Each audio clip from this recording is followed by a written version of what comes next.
The following is a presentation of Muddy River Sports.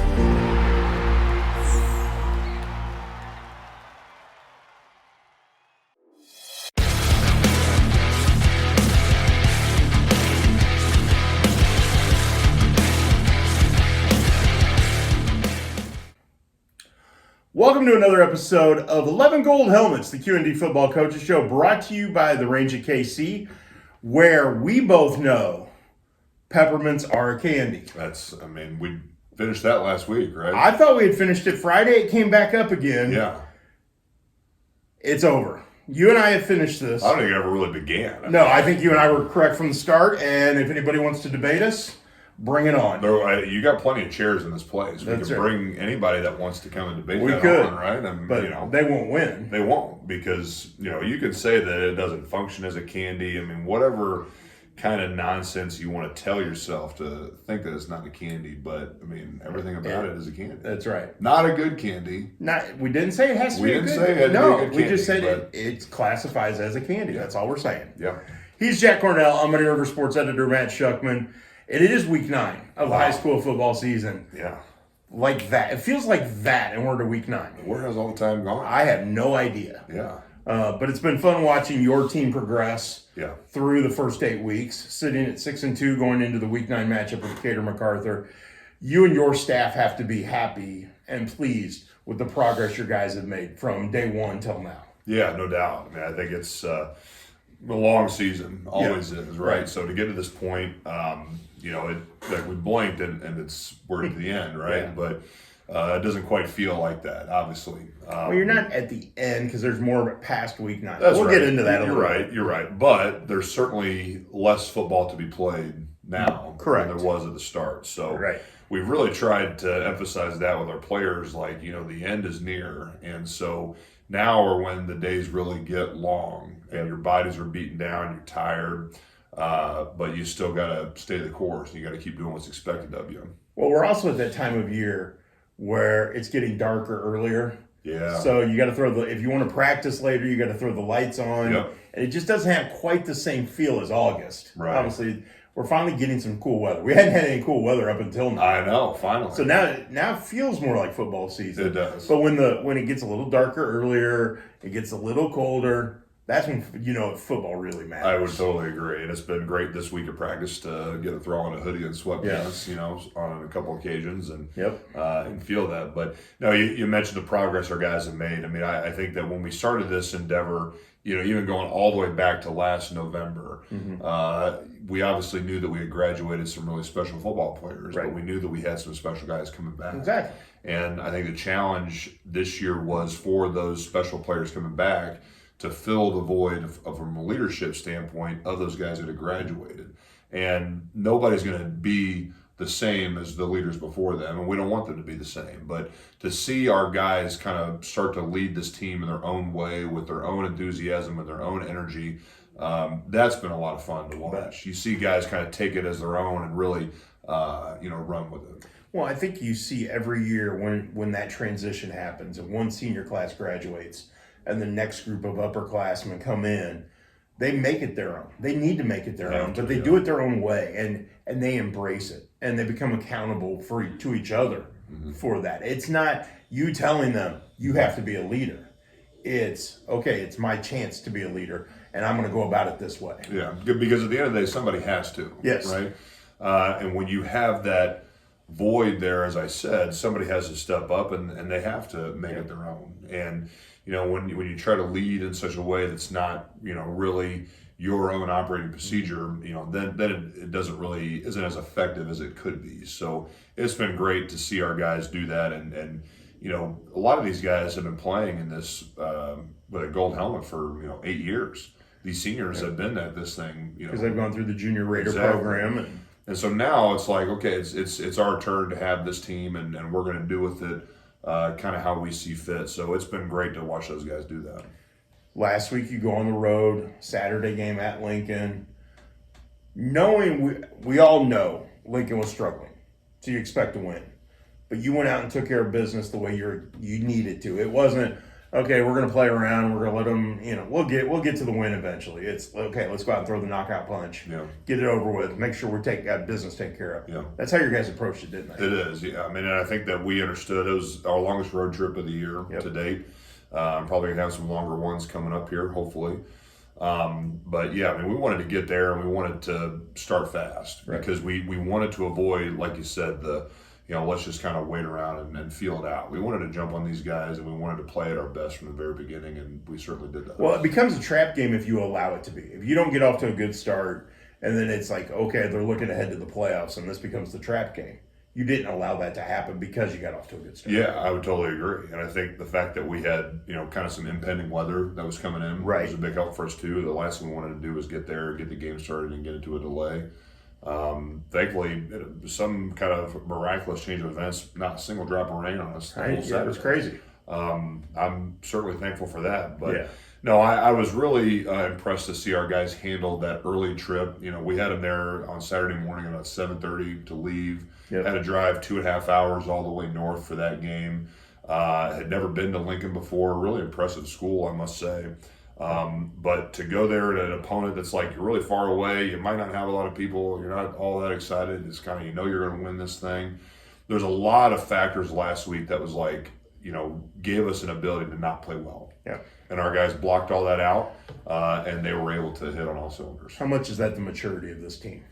I think so. I mean, I think that from the start of the year to the end of where we're at now, and especially as you look ahead, and every win kind of puts you in a different spot postseason wise, I think it's important for our guys that they have themselves in the best possible position once that time comes. When you mentioned long road trips, that was your longest road trip of the regular season. Yeah.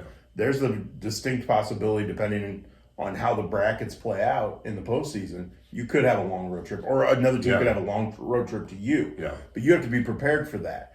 Going through what it's like to be on the bus for 2.5 hours or more, if that would be the case down the road.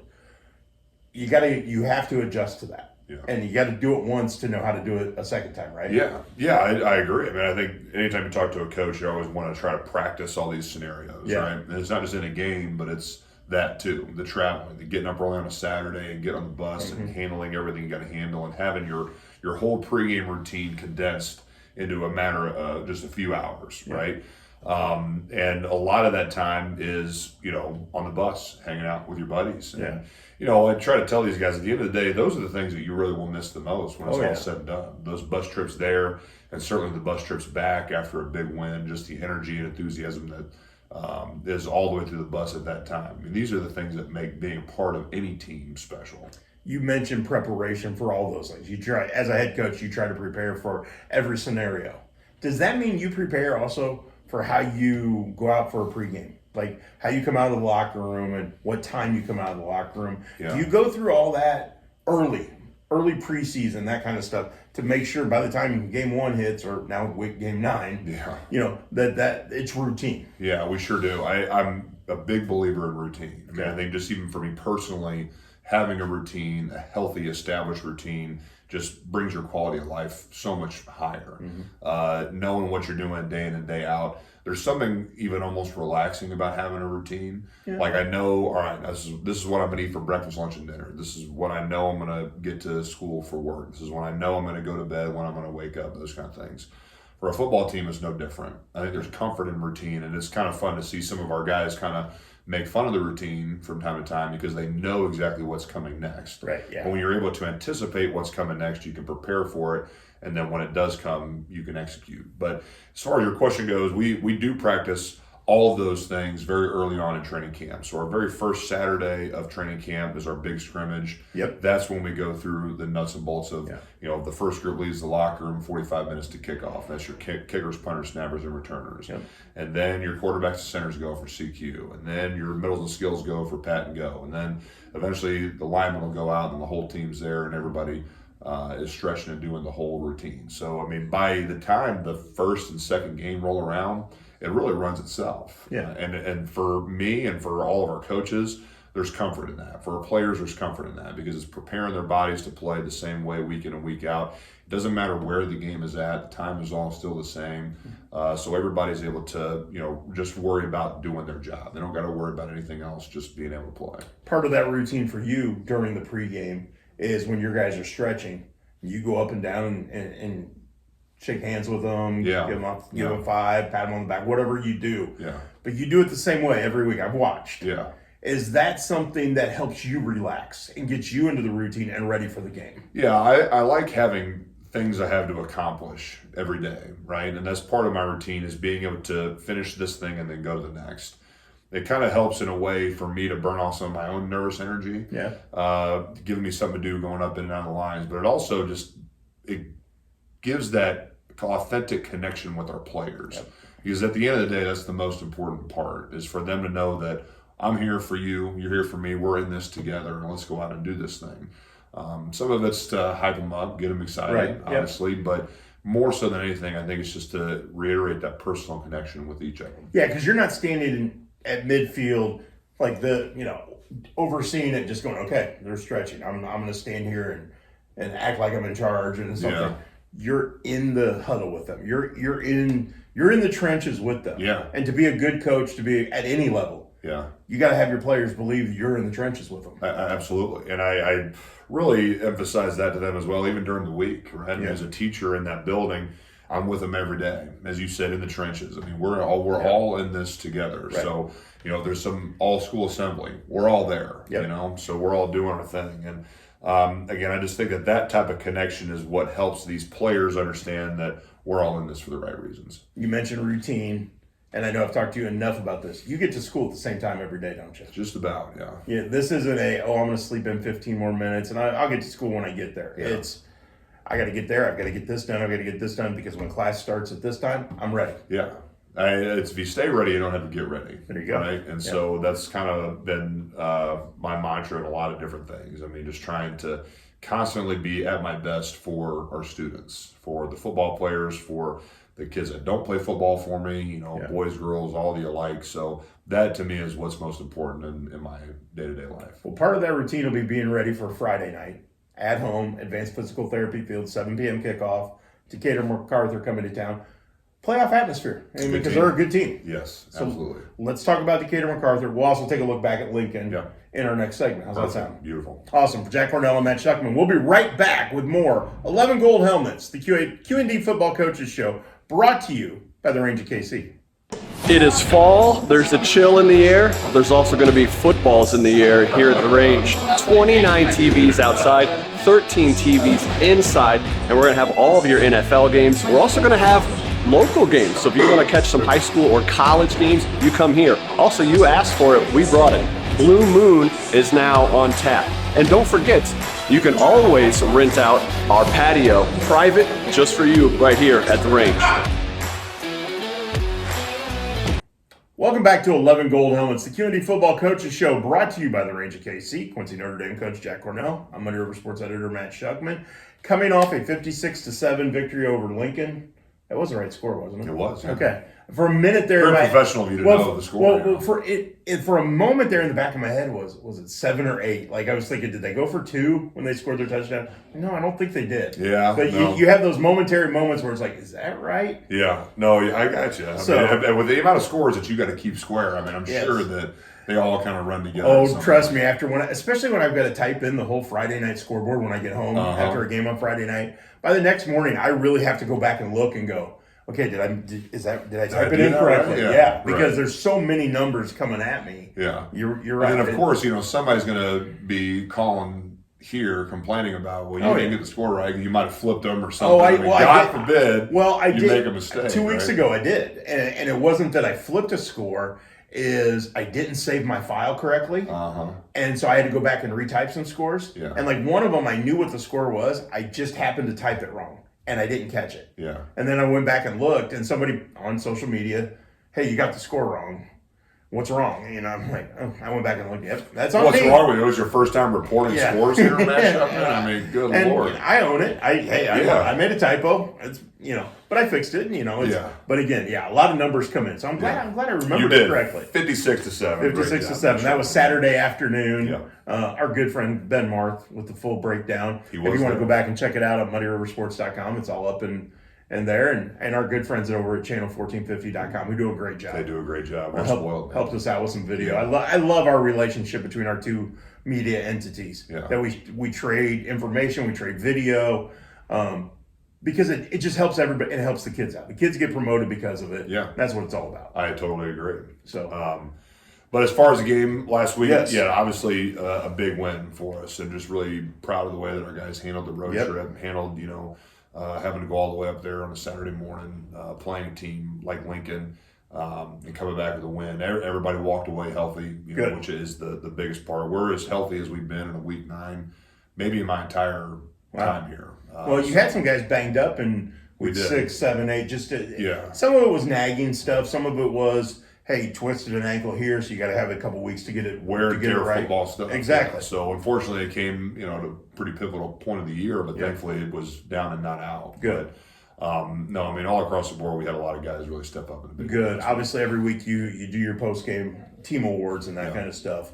A lot of times we start with special teams. I don't know if you want to start there or scout teams. Scout team, yeah. Where do you want to start this week? Yeah, scout team is always the most important. Let's do it then. So our scout team player of the week last week was Brix Bockenfeld, Okay. sophomore offensive and defensive lineman. Yep. A young lad that just understands the blue collar aspect of working hard. He's a guy that really from last year as a freshman trying to figure out his way and now playing with a lot more confidence, and he's a big, strong, powerful young man that we can plug in on scout team defense and he gives our offense fits. We can plug him on scout team offense, he gives our defense fits. So he's a guy that has a bright future ahead of him here at the Blue and Gold, and especially next year as a junior, I think he's a guy that we're going to be talking about in the mix quite a bit. Good. On both sides of the ball. Well, that's important. Absolutely. It's important to make that progress. And again, there's a lot of kids that come in at freshmen are just trying to figure out what high school football is Very all wide-eyed, about. yeah, no doubt. And I think he was probably one of those guys, Okay. and I was one of those guys. So, but to his credit, he's really stuck with it. He's taken really good Awesome. coaching. He works really hard in the weight room. Works really hard even off the field for his parents and their job and what they do. So he's great. Our offensive player, we had many offensive players of the week. Obviously, You hit some big numbers. 56 points in a game, you're going to have a lot of contributions. So John obviously had a big game, 5 touchdown passes, was really efficient, took care of the ball really well. But who he was getting the ball to, I think it just, again, great balance. So we had 5 receivers, Robbie Reed with 2 touchdown catches, Braden Smith with a touchdown catch, Jace Allensworth with a touchdown catch, Gavin Dolan with a touchdown catch, and Connor Flax with his first ever high school receiving touchdown. And then after he scored it, he turns around, he's a long snapper on field. Yeah, we talked about him last week on the That's show right, as that's a right. long snapper. So it was really great. And for Connor in particular, it was so fun to watch the reaction of his teammates when he scored. We had a couple of plays dialed up in the third quarter that, he was just right there. If he'd have got his feet down in bounds, he would have got it a lot earlier. But stuck with it on the next drive in the fourth quarter. Then we dialed one up for him, just a quick little throw in the end zone, and John got him. But the flood of emotions from him, from his mom in the stands, I can imagine, and from his teammates especially, it just it shows you what a guy like that means to a program like this. That he's finally got his shot. He doesn't say a whole lot. He's not complaining. He's not griping about not wanting to play more. Yeah. He's just going to go about his business with a quiet confidence. And it was great to get a guy like that in the end zone. Well, you get that moment, and you're so excited. And obviously, you celebrate every touchdown. Your players celebrate every touchdown.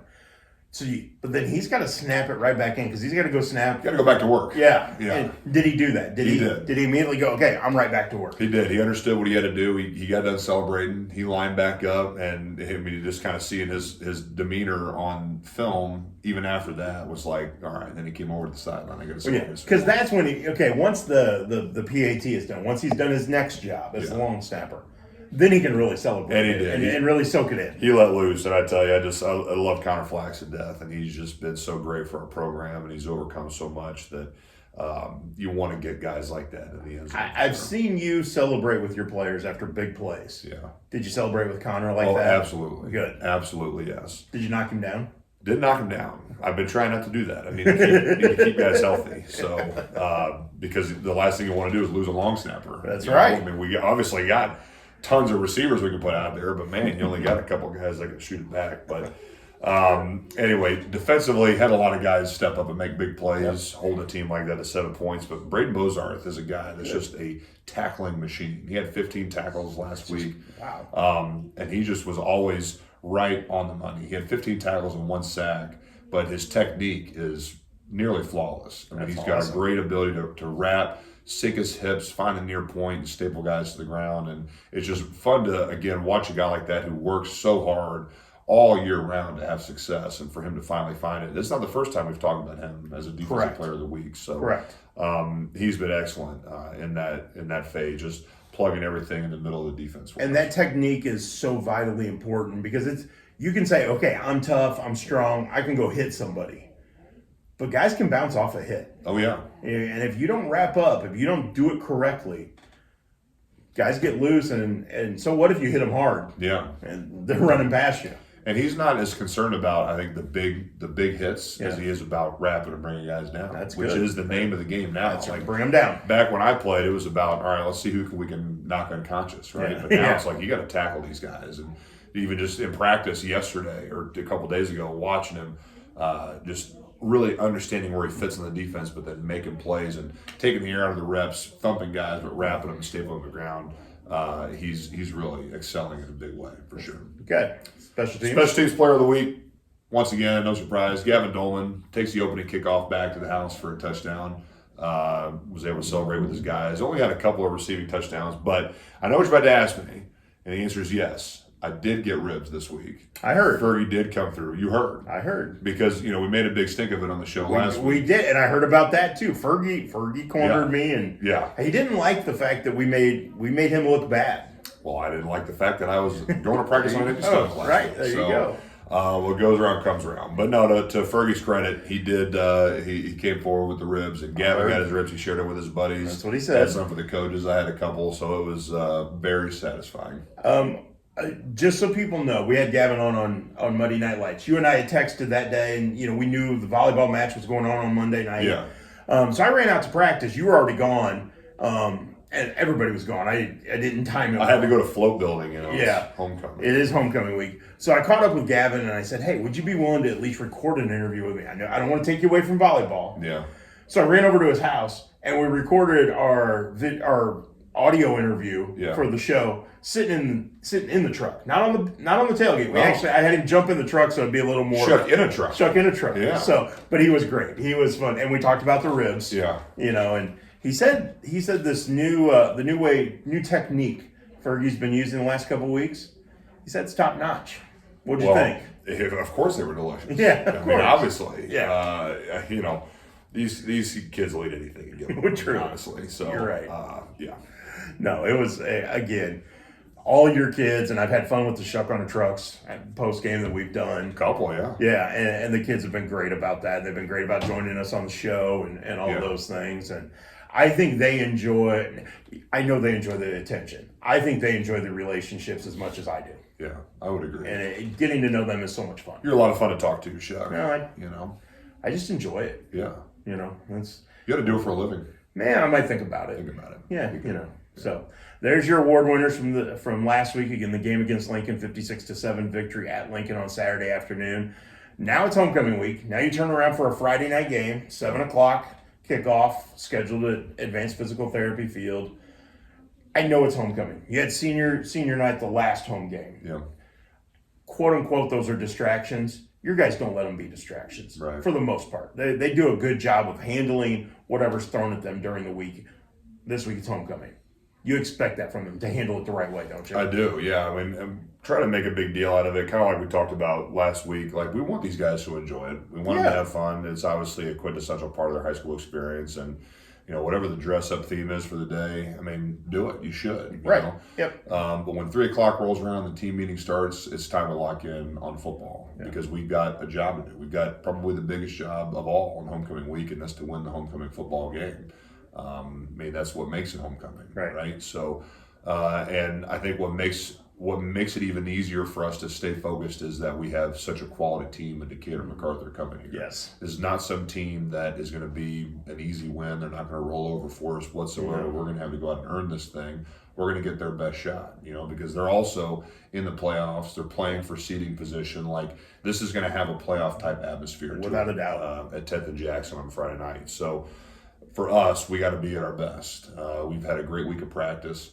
Really excited to see, just the body of work that these guys have put in. Excited to see how healthy we are going into this game. And I know that the crowd is going to be big. The atmosphere is going to be electric, and it's going to be the place to be.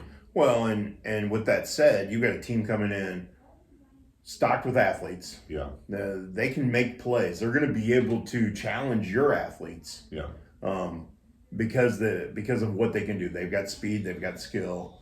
This is a complete team coming in here on Friday night. It is. And the last thing we want to do is get into a track race with these guys because, we're probably not going to win a whole lot of the track races with these cats. But for us, I mean, it's all the same things we've been talking about week in and week out. It's about our discipline. Yep. We got to eliminate silly mistakes. We just can't be giving the ball away. We can't give them any free yards.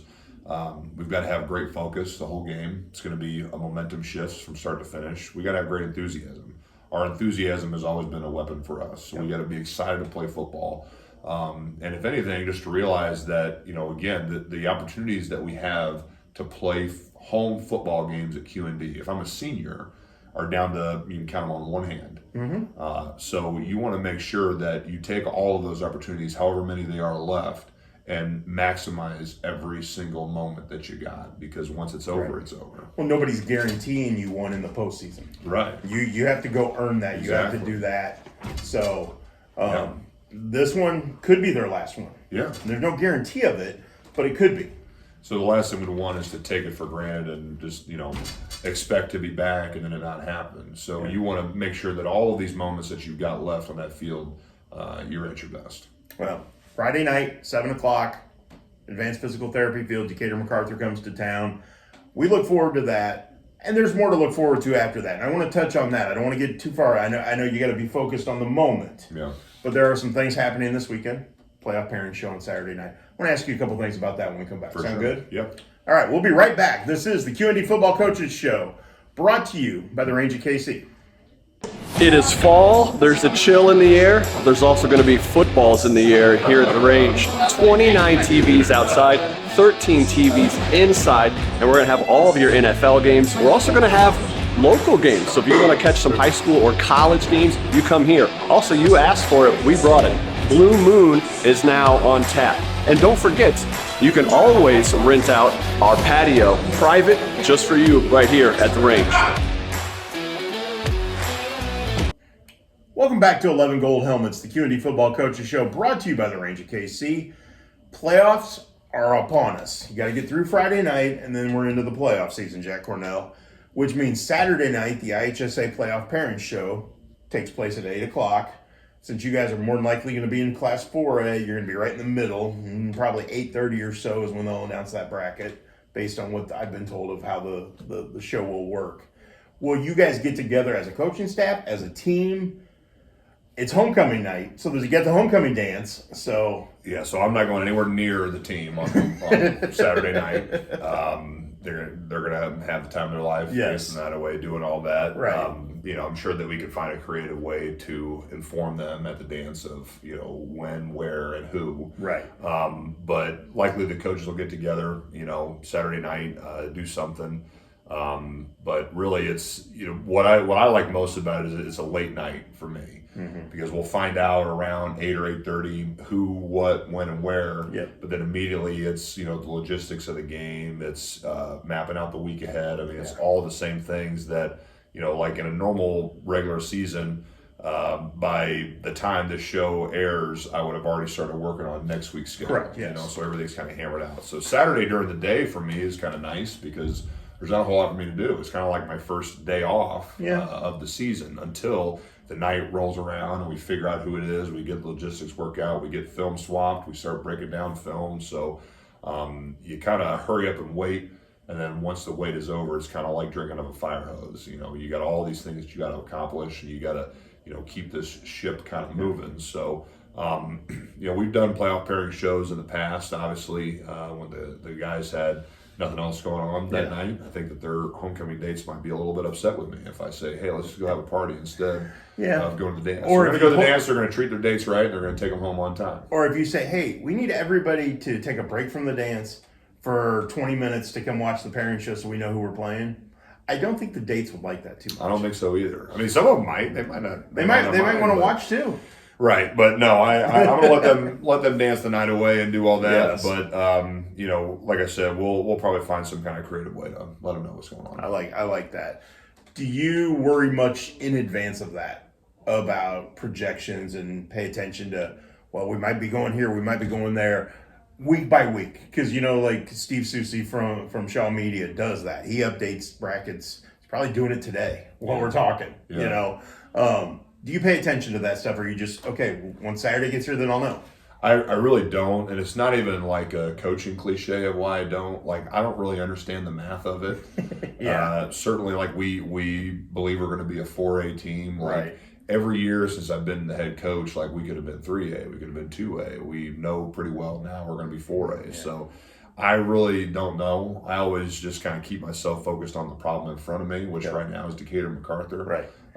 We'll be playing somebody. We'll be playing somewhere. We'll be playing sometime.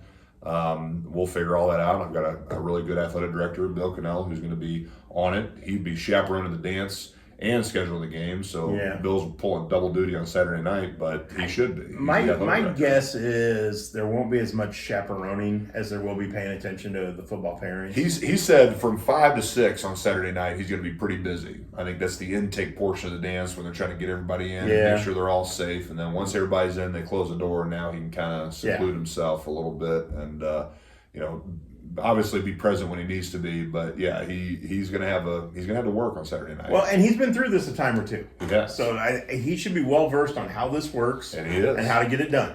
No doubt, and he's certainly on the money. It really, for me specifically, it really alleviates a lot off of my plate because he knows exactly what to do. Because it's a matter of, all right, we're going to find out who it's going to be, and we're going to make contact with these coaches and the athletic director. He's going to let me worry about exchanging the film and rosters and all that. He's going to worry about setting up the game and that kind of stuff. So it's a really great working dynamic that he and I have. And obviously Ben Morrison's a big part of that as well. Yep. Those two really do a lot of the heavy lifting as far as working ahead at this time of year, because I want to stay focused on the problem in front of us, which again is a really good Decatur MacArthur team. It really is. And again, have your guys made sure that they've stayed focused on Decatur MacArthur and not chattered about the playoffs too much this week? I would say so. I mean, this honestly is the most I've ever talked about it anywhere with anybody. I think that we know we're going. Yeah. Obviously, we want to be at home. In order to do that, we got to handle business on Friday night, which isn't guaranteed. But, I think that our guys, there's a lot of things that distract them today. But the fact that Decatur MacArthur is a really good football team has them locked in. The fact that it's one of their few remaining home games, potentially, maybe their last, certainly has them locked in. And, this team in particular that we're playing, as you mentioned, has got really good athletes. Yes. And they got, plays that can be broken and go in different directions. So they got to be really dialed into doing what they're going to do. And the fact that, we never really know what class we're going to be. True. It's like you can't really look at 4A teams. You can't look at 3A teams or 2A teams. So it's like, guys, we don't know how the IHSA is going to stick it to us, because they're going to, because that's what they're really, really great at doing, is sticking it to schools like us. Just focus on throwing this wolf out the back door right now. So that's and you can't focus on it, because in your coaching tenure alone, You've been 2A, you've been 3A, you've been 4A. Yeah. None of it makes any rhyme or reason. I don't get it. So just show up and play. And now they got this new flex band regional model and stuff. It's like just give me somebody and we're going to play them. Yeah, like, there you know go. what? I'm not an administrator. Right. My athletic director will figure out who we're going to play and when it's going to be. But like, just give me 11 gold helmets ready to play and we'll go play them. And that happens Friday night. Yes, it does. 7 o'clock. Yeah. Enjoy this. Enjoy homecoming, what's left of it. I know as we record. It's a lot to say about to a head football coach in homecoming week. You know what I mean? Enjoy homecoming. Well, but I think it's not mine. It's not mine to enjoy. It's these guys to enjoy. It's the alums coming back to enjoy. But I think that can be fun for you in the sense of some of your former players come back. Some guys maybe you played with come back. Yeah. There's a moment to enjoy it. But yeah. I enjoyed it at the end of the game when we there won. you go. That's what I enjoyed. Yeah. So. Yeah. And so 7 o'clock Friday night, advanced physical therapy, but like we talked about, I may bring a big jar of peppermints with me. We'll see. Candy's always welcome, obviously. I figured. Yeah, a game's a great place to have candy. So That's awesome. what that'd be.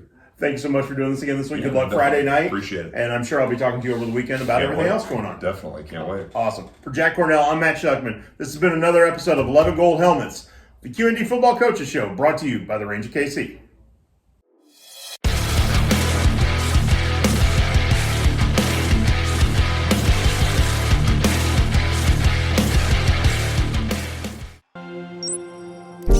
Muddy River Sports. Our home, our sports.